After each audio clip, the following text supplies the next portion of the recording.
Breintokkel wiskundige vaardighede.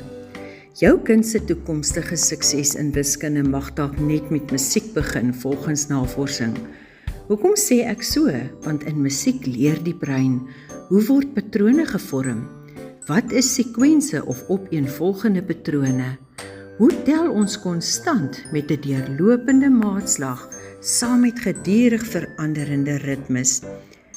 Navorsing het bewys dat voorskoolse kinders wat deelneem aan gestruktureerde musiekaktiwiteite duidelike hoër vaardighede van ruimtelike temporale redenasies, hoër probleemoplossingsvaardighede as ook patroonherkenning getoon het.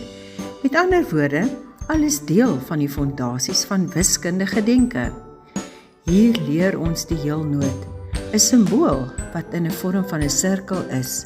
Ons leer dit konkreet en met beweging. Ons salveer dan die heelnoot, klap dit, praat dit, speel dit met balle. Ons breintokkels is dus op die wiskunde deel, op die groot motoriese deel as ook die hand-oog-koördinasiedele van die brein.